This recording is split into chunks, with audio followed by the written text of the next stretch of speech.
Hello, you are listening to the Natural Healing Show for UK Health Radio. I'm your host, Catherine Kerrigan, medical intuitive healer and Amazon #1 bestselling author. You can find out more about me and my work at catherinekerrigan.com and unlimitedenergynow.com. While you're there, definitely sign up for my newsletter so you can learn even more about how you can heal yourself naturally. Now, our guest today, Carrie Clancy, this is our second interview with Carrie. And Yeah. yes, and the first interview, go to YouTube. It's a fascinating interview because we talked about her near-death experience. So you definitely want to watch that first interview. Carrie Clancy is a spiritual teacher who works at the Holistic Healing Center at the Yoga Barn in Bali. Don't we all wish we could be doing what Carrie's doing? And you can find out more about Carrie and her wonderful work at carriethehealer.com. And by the way, I want to say it's 4 p.m. in Atlanta, Georgia, and 7 a.m. in Australia. So I'm having a cup of tea. Carrie, what are you having? Are you having a cup of tea also? I've actually got a coconut milk latte here. So it's okay, and some water. And some water. So we're inviting all of you to have a virtual cup of tea with us. I just made some chocolate almond flour gluten-free cupcakes with cream cheese frosting. So you can just imagine that you're having a cup of tea with me and Carrie and enjoying my amazing chocolate cupcakes with gluten-free icing. And here we go. So we're talking today about Carrie's new book, Heal to Live. So Carrie, I'll just hold it up there. Yeah. There you go. Congratulations on your first book. I published 8 books. Thank you, Catherine. It's a lot of work. So in your book, Heal to Live, you write about your spiritual path and journey. What inspired you to write your book? Firstly, it was my family. I come from a family that, as a lot of people do, very dysfunctional. Although there was a lot of abuse in my family as a child, including sexual abuse, among other things, violence. And I wanted to write to try and heal my family, because now I'm an adult, I have grandchildren, I have my own children, grandchildren, and I'm finding that the patterns are not so much the sexual abuse, but the patterns are repeating themselves. So I was wanting to write something for my family to start healing the way I have. So through my journey, which started when I had my near-death experience, it opened up a whole new world for me on the healing path. That in hope of that happening. Also, the clients that I see at the Yoga Barn are coming from similar backgrounds and family history that was similar to mine. So I was finding, wow, I really need to put something down about this and pull it together and start sharing. So, and that's what inspired me. I would like to say my 4-year-old granddaughter is my biggest inspiration at the moment. She is just so wonderful and so onto it and so full of love. So and I don't want her to go through. I want to sort of break the family barriers that are blocks and stopping our family from living a wonderful, joyful, happy life.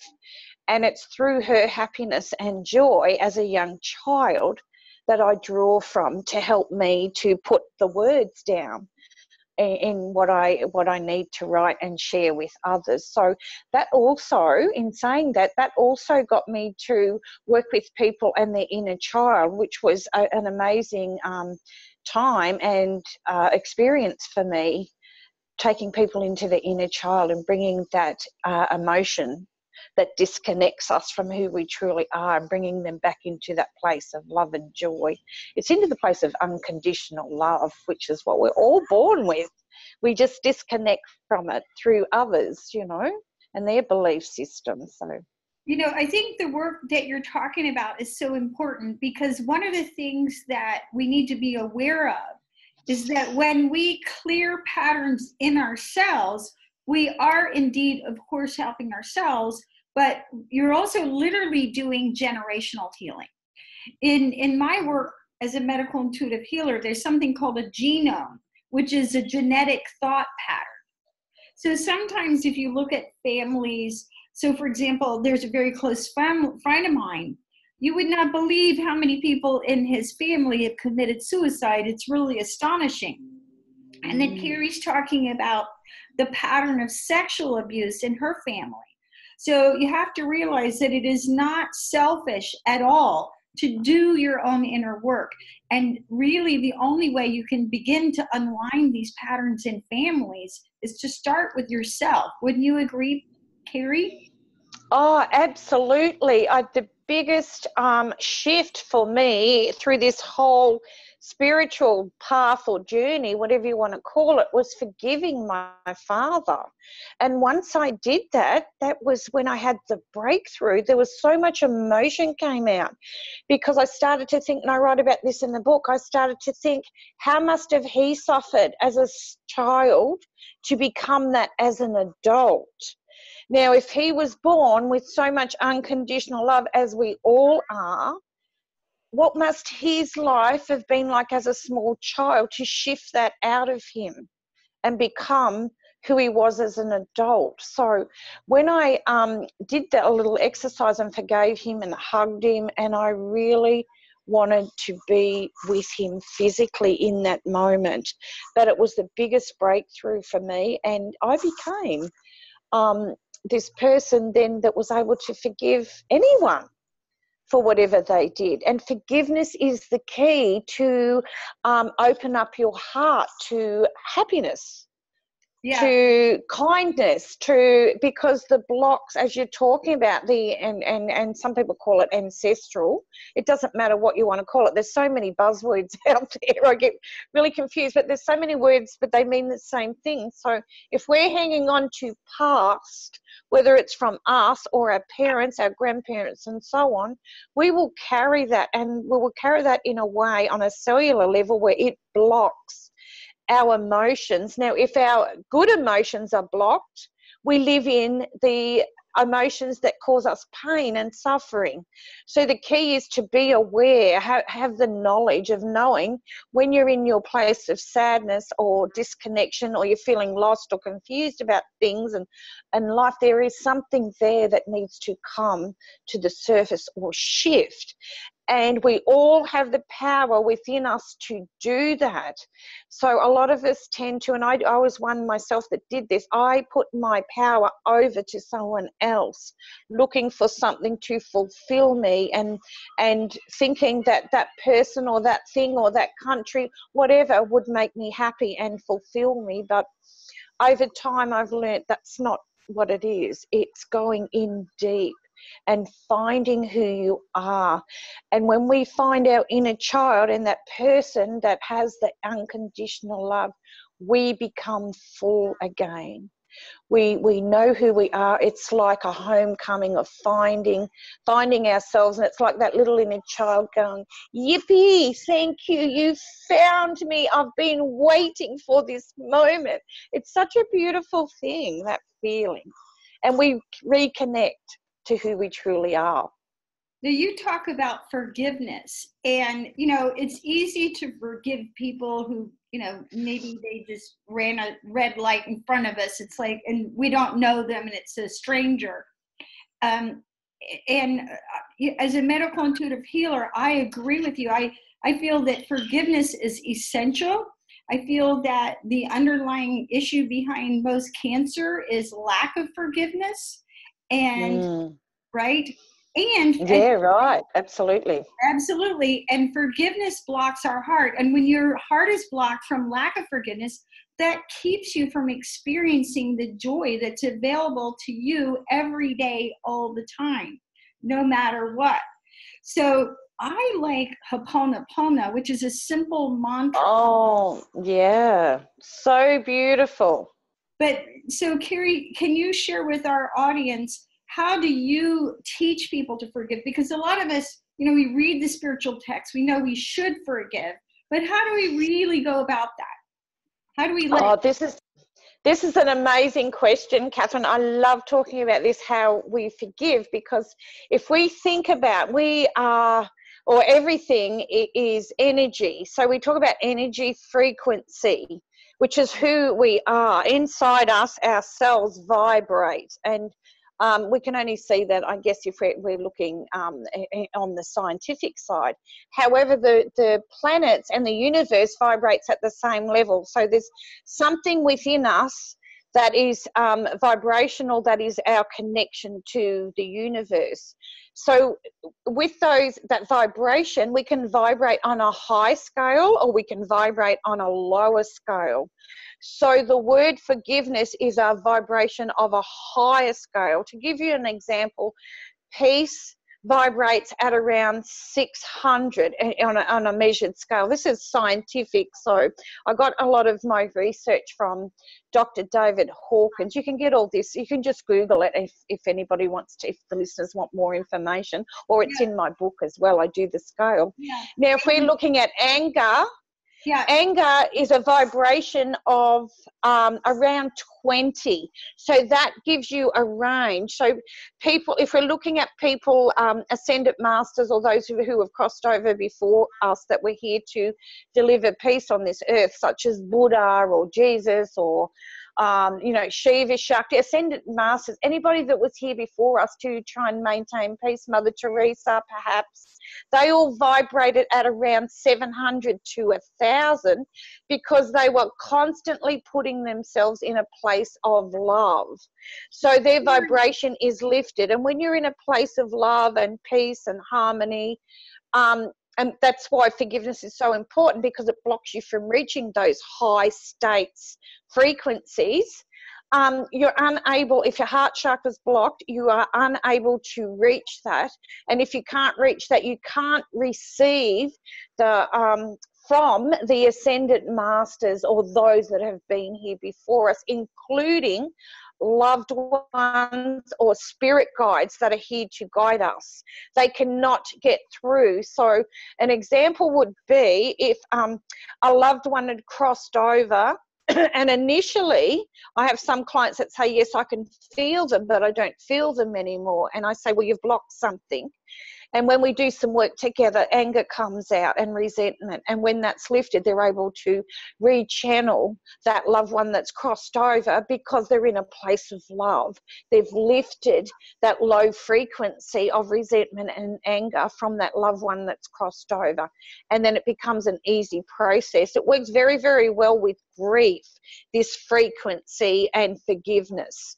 So under the umbrella, if we looked at forgiveness being an umbrella, what sits under there to bring us into a place of forgiveness, we need to release the low vibration of resentment, anger, blame, guilt, shame, and there's so many more emotions that don't serve us. The ones that serve us to bring us back that's why forgiveness is so important, because it will bring you back to your high frequency of love, or let's say inner love, inner peace, inner kindness, or all of that. And when we're in that place, we're in a state of happiness. Now, Carrie, I'm going to interrupt you for the benefit of our audience. You can download Dr. Hawkins' Levels of Consciousness on one of my websites. One of my websites is unlimitedenergynow.com. So if you go to www.unlimitedenergynow.com, and then on the top, there's a menu bar, click on Media, and then under Media, click on Free Downloads. And when you go down there, you're going to go to Dr. Hawkins' Level of Consciousness scale. So I'm going to give you sort of a Cliff Notes version of what Carrie is talking about. Everyone and everything has a level of consciousness. And the way I like to explain it, it's kind of like when you went to college or school, you had a grade point average. Maybe you were good at English, but you failed physics and then you had an average. So your level of consciousness is a composite of your view of God, your view of life, your emotion, and your process. Now, everything and everyone that's below 200 is destructive to life. So, for example, anger is at 150. So the destructive emotions are shame, which resonates at the level of consciousness of 20, guilt, which resonates at 30, apathy, which resonates at 50, grief at 75, fear at 100, desire is at 125, anger 150, pride at 175. Now, once you reach the level of 200, you go into what's called integrity. At the level of consciousness at 310, you become willing. And I do healing work with people to be willing to get well. 400 is reason. 500 is love. 540 is unconditional love. And 600 is peace, bliss, and this is the frequency of forgiveness. Now, the big picture is anytime you have illness or disease is slow down energy. Now, we've all experienced that. If you've gone to a nursing home or a hospital, it just feels like you're energetically moving through mud. So all healing happens when you shift your frequency upward. So when you put yourself in an energy field of high vibration, such as unconditional love, such as forgiveness, then you can shift everything. So a little bit more, go to unlimitedenergynow.com, click on media, click on free downloads, and then you can download for free Dr. Hawkins' level of consciousness scale. That's so wonderful, Catherine. Thank you, because it's so important, I think, that people are aware of this and how they have the power within to shift consciousness and things that don't serve them, including how to forgive. But what I'd like to do, if I may, because part of what we were talking about is the beautiful sound bowls. Now, I only have Woody here with me today because the rest are in Bali and I'm in Australia at the moment for a short time. But this bowl here plays at 528 hertz. So through my healing work that I do, I actually place the bowls onto the body to release the emotion that doesn't serve that particular person for whatever reason. So, and they're very, very powerful. So when perhaps the listeners are looking at the scales from what you've sent out, they may want to look at the sound healing vibrations as well, because this all connects. So if you're on a cellular level, if your cells are holding the low vibration, I'll just use the word for this interview for sake, low vibration, what can happen through sound, and it does not have to be sound bowls either. It can be any sound as well, as long as that sound resonates with the higher hertz. Say, for example, I have another I call it my angelic bowl because it resonates with the angelic realm, and it plays at 432 hertz, where this bowl plays at 528 hertz. So what I'm actually doing when I'm working with someone is, with the bowls placed on them, if their cells are holding any stress or toxins, or let's say even old DNA, it can actually soothe that and release it and rejuvenate the cell on a cellular level. And that's why I'm going to interrupt for the audience benefit again. So what Carrie is talking about is solfeggio harmonics. And if you study solfeggio harmonics, this is the harmonics of the Gregorian chants. And 528 is the frequency, the natural frequency of your heart chakra. And it's the frequency of unconditional love. So once again, you put yourself in the frequency, and massive, miraculous healing can occur. Yes, exactly. So, for example, I'll just give you.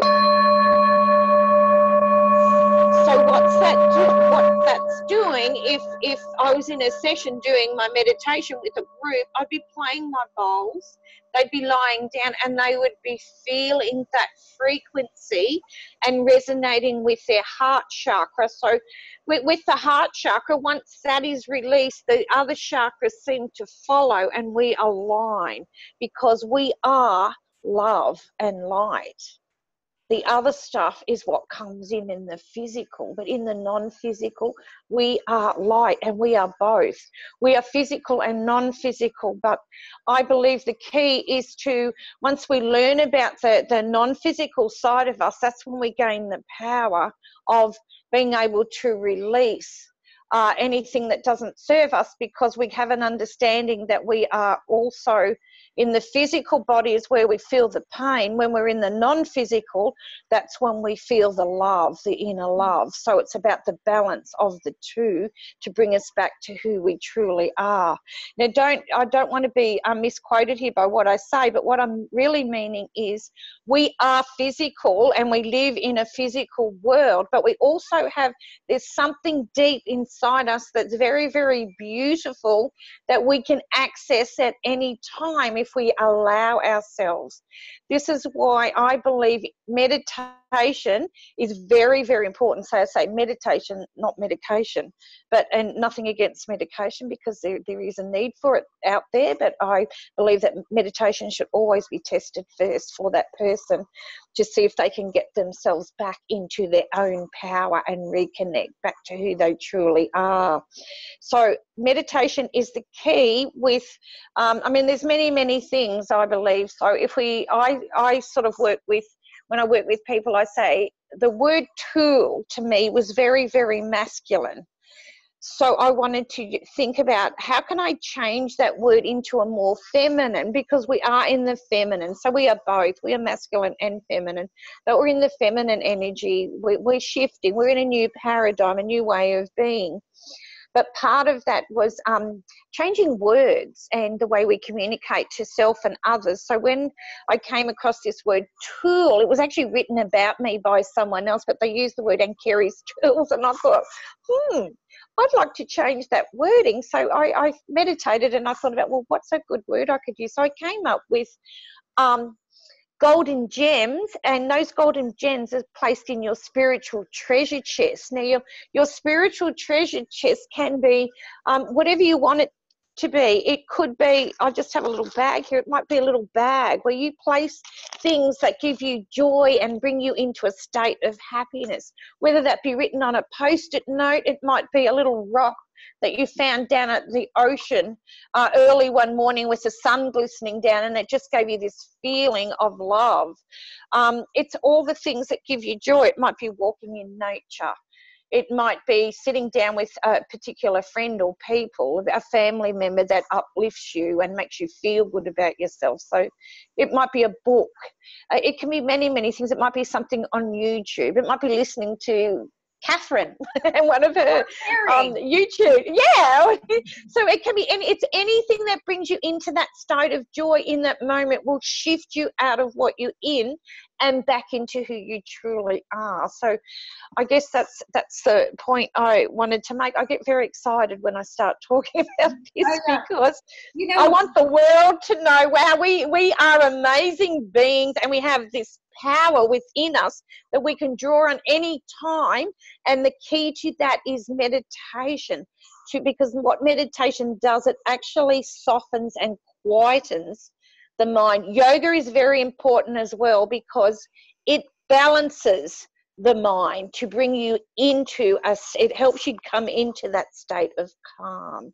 And when we're in a state of calm, we can actually access who we truly are and come into our heart chakra very, very quickly and start feeling our inner being, start feeling our intuition and inner guidance. They're one of the same. So we start to become who we truly are. And that feeling feels like calm. It feels like relaxation. It feels like I can't move my physical body in this moment. That's what you're aiming for. That will get you to the highest state of super consciousness and bring in, like in meditation that I teach, sometimes people say, I saw all these colors like a rainbow. And I went, wow, that's amazing. Or some people say, I saw unicorns. And I go, oh, awesome. I'm jealous. I want to see unicorns, So you never know. Once you're in that higher state and allow yourself to come in and just move that energy out in that moment that doesn't serve you, it opens up a whole new world. And I guess I'm talking about this because it's very important for me to let people know when you are in your true self or your true state of meditation where you're allowing that insight to come in, you're actually receiving from a higher realm within the universe. Your guides are transmitting to you. Now, your guides could be anyone from a loved one that's crossed over to your angel guides, or for me, what happened to me when I had my near-death experience, I was just surrounded by angels, and I could see them, I could feel them, they were part of me. But then Ascended Masters came, and Indian deities were big for me, and I didn't know who some of them were. They were just channeling me because the near-death experience gave me something that I had lost as a child. They gave me back my unconditional love, that feeling of unconditional love when nothing else can get in that moment. So that's when I started to learn about the non-physical side of us. But in my book, why I call it Heal to Live, is because I don't want people to think you have to die to get this. You can live and live in this every day if you wish. It's about knowing that you can draw on that. You have the power within you to become that. You are enough. Like, there's lots of things out there. I am enough. Say that to yourself. Make that your mantra every day. Whatever you're feeling, if it's something of low vibration, just use that in a good way. Say, well, wow, that's an awakening for me, an awareness that that's not me. I want to bring myself back to who I truly am, and that's a person of love and peace and kindness, and I am full. Just say the things to yourself that are going to lift your vibration, because that's who you truly are. Now, Carrie Clancy, for our audience, let's talk about this from a practical experience, because we're human, and part of the human experience is to have shame, guilt, apathy, grief, fear, desire, anger, and pride, but we don't need to stay there. And I think it's really important to understand that when you're feeling those negative emotions, first of all, you want to be aware that these are the frequencies that actually cause disease. But what Carrie's talking about, when you meditate, what you're literally doing is you're interrupting the ego's story. So the ego, if you listen, is running this story on an ongoing basis. And when you meditate, you're interrupting the story, the mental script, if you will, that's causing all these emotions to arise. So when we interrupt that story, then you can drop into the peacefulness, like Carrie's talking about who you are.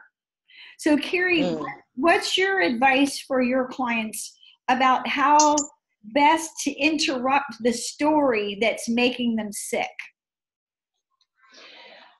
The power, I believe, lies in our breath. Now, there's lots of reasons why I say this. Your breath comes from Mother Nature. And Mother Nature, and I learned this at school when I was about 10 years old, that we exhale carbon monoxide. Carbon monoxide is stress, it's tension, it's toxins to the body. We inhale prana, or air, oxygen. They are one of the same, but they come from Mother Earth. They come from it comes from plants. It's purity. So when we inhale, we allow ourselves to release any toxins or stress on a cellular level. So a cell, if I can just use my finger, so if a cell, just say it's round, a round cell, if it's happy, it does just move around gently and does its work, what it needs to do. If it's unhappy, it clogs. So the prana can't get through. And when the prana can't get through, that good energy can't get through, and it becomes stagnant. Those cells become stagnant or stuck. and they will just sit there and build. It's like misery attracts misery. So a miserable cell will attract more miserable cells, and it becomes then physical. So we experience physical pain. So the key and I'm going to sorry, yep. Carrie, because it sounds like what Carrie's talking about is this ethereal thing. If you've ever looked at live blood cell analysis, if you've looked at live blood under a microscope, you can actually tell whether the person is stressed or not by literally looking at your blood, right, Carrie? And yes, exactly. And when you're highly stressed, the cell walls become squiggly is a good word for it. Yes, yeah. Yeah. And when the cells are when you're not stressed, the cells are just floating around and happy. So this is not an imaginary thing. This is a real thing. So, breathing, meditation, yoga, taking time to create space and to stay out of the... Sorry, Catherine, I was just going to do this now. This is something that when I'm before I start a meditation class, and I just do a quick overview. So what I say is, this is prana, and I got this off a professor in India from Kanua University. He taught me this one, but it's like a little snake. So the prana comes through, this here is a channel or a nadi. The prana comes through and into the cell. Now that's a happy cell. So happy cells sort of do a little dance inside us because they're really, really happy. But when they're not happy, they join together and get stuck. When they get stuck, the prana cannot get through. So to give you an example of how this all works from a medical perspective, when a mum's in labour, the doctors, the nurses, or whoever her support people are, will say, breathe, and they're getting her to focus on the breath to release the stress of the pain of the labour within. If someone's traumatized in a motor vehicle accident or somewhere, and the first people on the scene, they will actually say to that person, just breathe, it's okay, help is on its way. So they'll get that person to tune in to their breath. So the breath is very, very powerful. There's lots of breathing techniques out there at the moment where people are just having like Kundalini experiences through doing breath work, and they're just really opening up. So the breath is the power.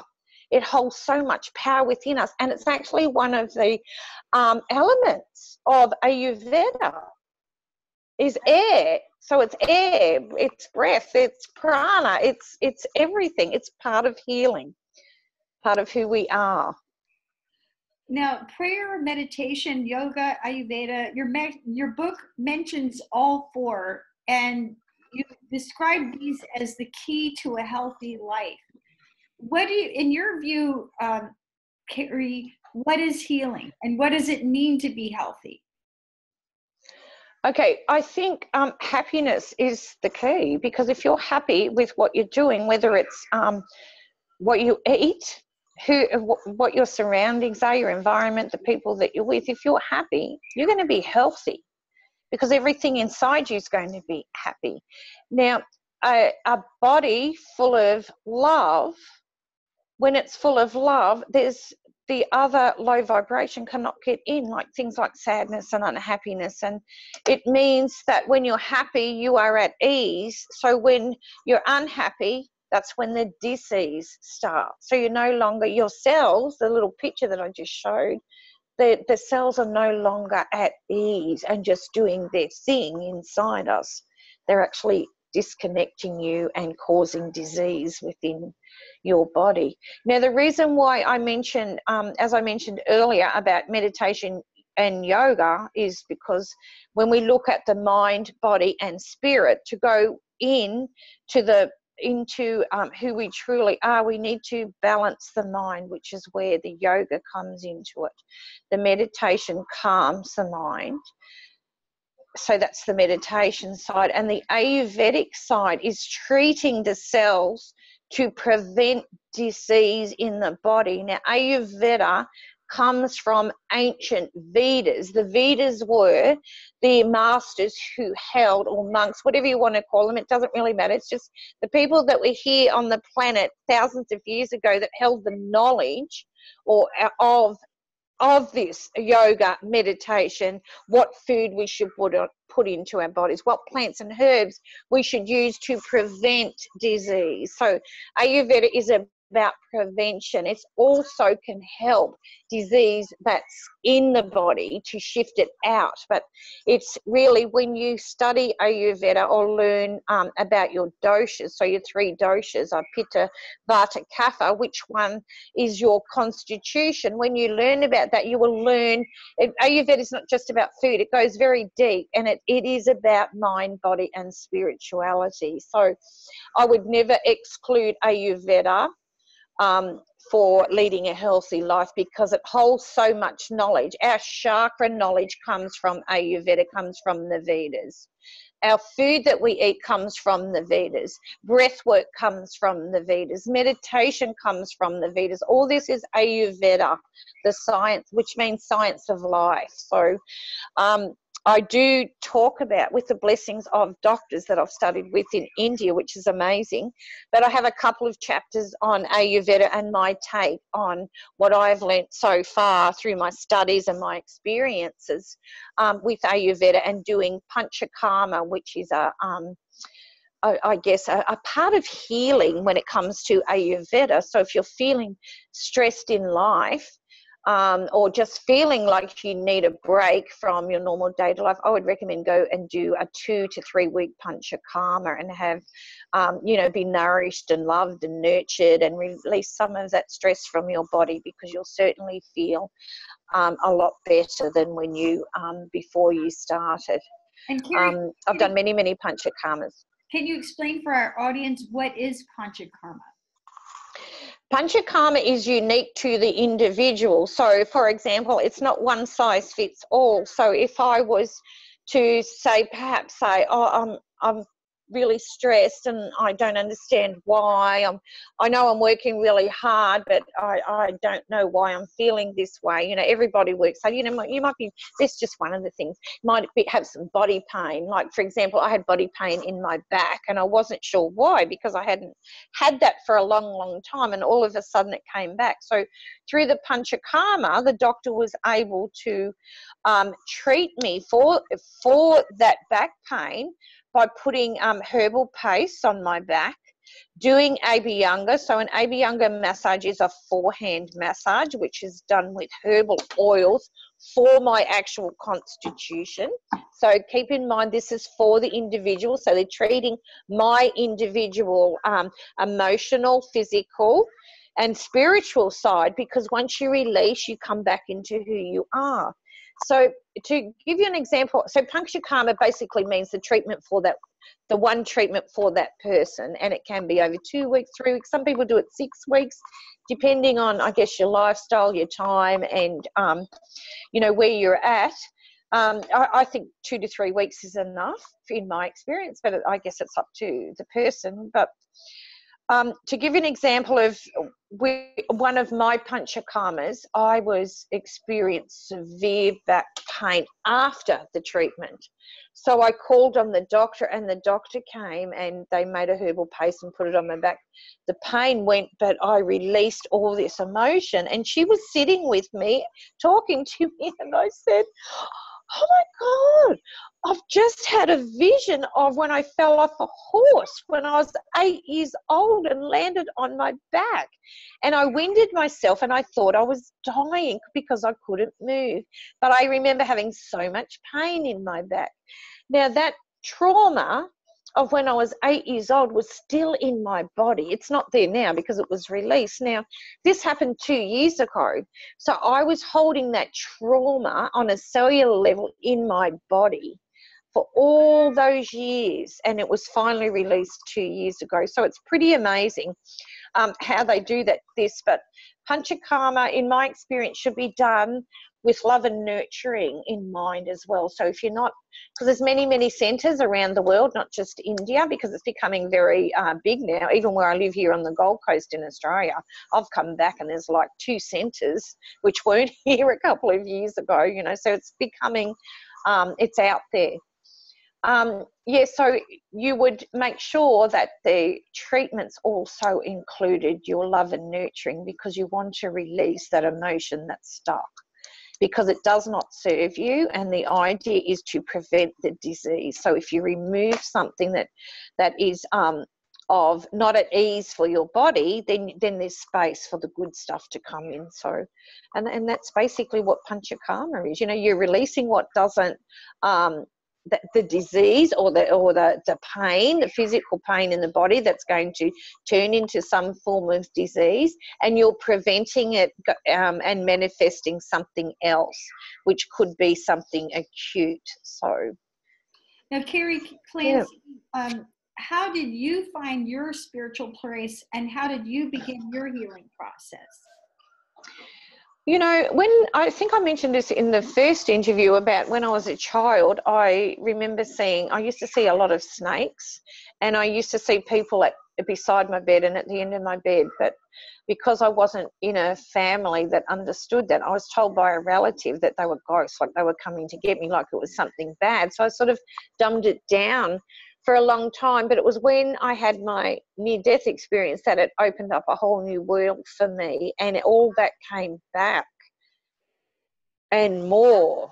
So then I decided I have to do something with this. I am here for a reason. I asked for guidance, and I still do in meditation daily. What is my next step? Where do you want me to go? Who are the people that I need to connect with? And sometimes that's not easy, because it can be a lonely experience. But then when I get lonely, I just say, I'm lonely, you better send me someone.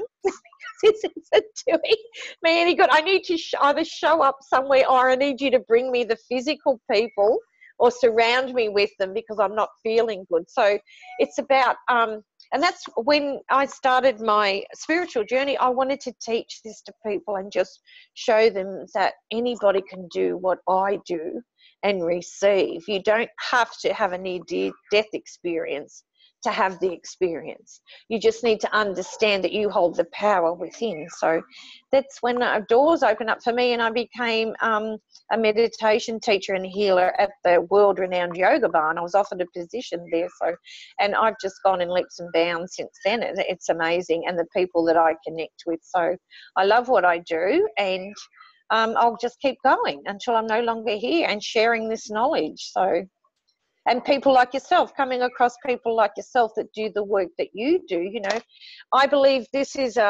spiritual journeys and paths, and healing is done as a collective, globally. It's not just one person say, hey, I'm doing this and this is how it is. It's not like that. It's like coming together and sharing the knowledge, sharing and guiding people into their inner power, and teaching them. There's people out there. I've recently watched Melissa, and I can't think of her surname, and she talks now about healing. You can heal within 3 sessions with what she's created. And, you know, I've got to say yes to that, because and I've had many clients have said to me, in 3 years of therapy, I've got more out of 2 sessions with you. And I'm not sort of talking myself up here. I've just guided them. I said, you did the work. I'm just the guide. You hold the power. I just showed you of what you lost. So you did the work. You know, you're the one. You hold the power. Sorry. I love, Carrie Clancy, that you talk about, you know, we're not going to talk about tools like we're going to talk about a hammer and a saw. We're going to talk about golden gems, which are, you know, really things that we really treasure. Like you said, whether it's talking to a beloved friend, or walking in the woods, or hugging a pet, or being with a baby, or any activity that puts you in this high frequency state of love gratitude and forgiveness. And for myself, I know I intentionally put myself in a high vibratory state. First thing, as soon as I open my eyes in the morning, I start praying. Yeah. And then as I pray, after I said my prayers, then in my mind, I start listing off and feeling gratitude for all the blessings in my life. And I make myself tick off at least 20 things or people, and I go into that feeling state of feeling grateful. So, that if you were going to describe some of my golden gems that fill my spiritual trust, it's prayer and gratitude. Yeah. So what are some of the other golden gems that you recommend that people collect that they can heal themselves with anytime, anywhere? Well, you've covered many, which is wonderful. But I guess if I was to talk about what I use, is sometimes just sitting or lying and just feeling what's really going on is a good way to get to know who you are. And that could be in 5 or 10 minutes. That's all you need to give yourself. If you find that, oh, well, yeah, I didn't get anything out of that, then try the things like go and sit at the ocean. The reason why we feel so good at the ocean is because we are 80% water. So when we start or we go for a swim or have a shower, we feel so good because we're releasing any stress that we're carrying or any negative energy. And when we go and sit near water or even go for a swim, we feel much better because that's part of us. It's, again, one of the elements, just like air and oxygen. It is part of us, so it makes us feel good. So that would be another golden gem. Look at the moon or the sun or the stars. Again, we are part of that. That's another element, which is the universe or space. That's why when people say, oh, I was stargazing, it was so good, I was relaxed, lying down on the grass with my partner or loved one, or I was on my own, and just looking up at the stars, and in that moment I felt I was somewhere else, and you were somewhere else because you were feeling you for the first time in a long time. So that's sort of what it feels like. So it's finding those things that make you feel good. So it's not like running out and saying, well, I know if I go to a party tonight or go to a nightclub with all my friends, I'm going to feel great while I'm dancing. Well, yeah, you might for a short time. But if you start drinking alcohol, you're going to take yourself into a low energy the next day. You won't wake up feeling those good vibes. But if you went dancing, any form of dance, by the way, whether it's with your friends or you start up at a dance school or something, will have a similar effect to that of sound healing or meditation because it's shifting energy throughout the body. So dancing is a good way to I guess, shift stagnant physical energy through the body because you loosen up and you shake it out. And that's another thing that's becoming very, very big along with sound healing is the dance. They call it ecstatic dance. You know what? It doesn't matter. Do the nut push. Do whatever you want. Whatever makes you feel good. You've been listening to Carrie Clancy. Carrie is the author of her new book, her first book, Heal to Live. You can find out more about Carrie and her wonderful work at carriethehealer.com. Or, although, of course, you could go visit her in Bali at the Yoga Barn. So, Carrie, briefly, any final thoughts for our audience? Yeah, to just do what makes you happy. And as I'll go back to just to finish up with dancing. Okay, so a moment for me is putting my favorite song on, and it doesn't have to be, if it works for you, a mantra from India. It can be any song. So mine is Perfect by Ed Sheeran. There's something about the words in that song, and this is to do with frequency, what we were talking about earlier. And when he plays the guitar, he hits those hertz. My heart chakra just opens up.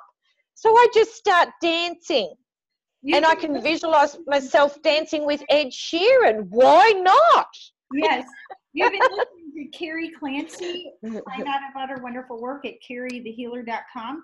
This is Catherine Kerrigan, host of the Medical Intuitive Healer, host of the Natural Healing Show for UK Health Radio. Find out more about me and my work at catherinekerrigan.com and unlimitedenergynow.com. While you're there, definitely sign up for my newsletter so you can learn even more about how to heal yourself naturally.